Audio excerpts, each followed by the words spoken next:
Well, hi guys, I'm back with another video. I've managed to get some really amazing film. Now, I will put a link in the description below about this. So if you want to buy some yourself, you can. This guy in Folkestone sells this film, and I'm really stoked because it's going to be a really interesting thing when I start photographing with this. There's three Kodak films that I've bought, and you buy them as a package. Okay, so this one is the Kodak Double XX. Okay, I don't know if it means 20 or what. It just has XS, and it says XS, and you turn it around on there, you see it says double X on there.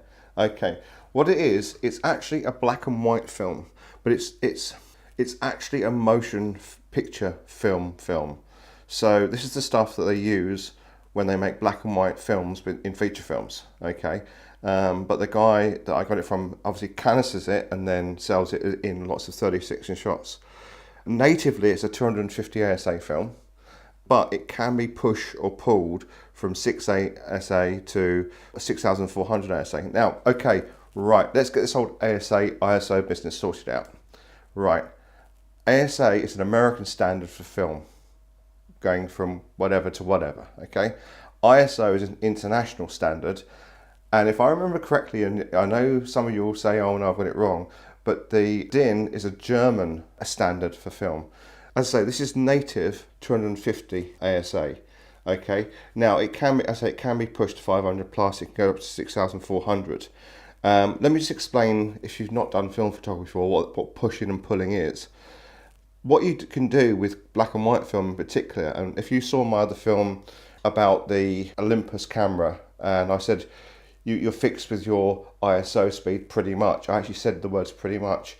What it means is that you can change the ASA speed of the film. So you can make it a, say, 500 ASA speed film and use the whole roll at that one ASA speed. And then when it comes to the development process, you develop it as that process speed. Now, back in the day, I used to only push. I never pulled processed. I only ever push processed. Why, I don't know, but I tended to do it with the Kodak T-Max film because it really lended itself well. When you bought their own chemicals for it, it lended itself well to very, very easy push processing. So I used to push the 100 sometimes to 400 depending on what I was doing. Okay, so that's the first film. Okay, here's the second film. It's Kodak Vision 3 50D. It's a 50 ASA film. Okay, it's a 50 color ASA film, and it has to have a special process called ECN2. The reason for this, on the actual this side, it has a special coating, and that has to be removed in the process. So you can't put it in a C41 processor because what will happen is that coating will stay on there and it won't come off. So you have to send it away to be specially processed. So if you buy this, you cannot get it done in a mini lab. It's a daylight speed film and it gives extremely fine grain from what I understand. Now I know you're thinking I should have done some photographs before I put this video out, but I wanted to do this because I'm so like excited about this film. So that's why I'm doing the video about the films, and then I'm going to do a video with some of the shots I've taken with the films. Plus, I'm still in the stages of testing the cameras I've bought, so I want them to go into cameras I know actually work properly, unlike the Olympus. Okay.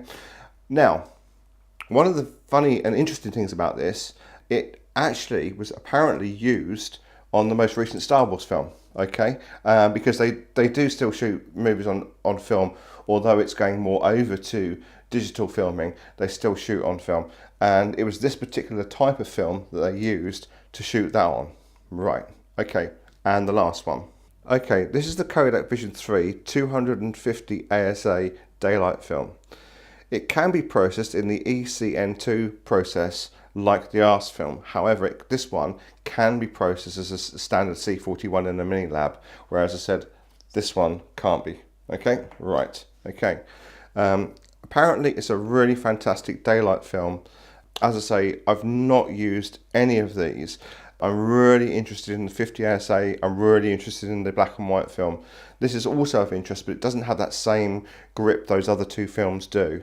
So what I'm going to do, I'm going to put this out tonight, this video, and then hopefully over this coming weekend I'll get some shots done. But I have to send them away to be processed. So Anyway, I'm really excited about this, and I hope you guys use the link in the description below to buy some yourself and give it a go. All right, thanks guys.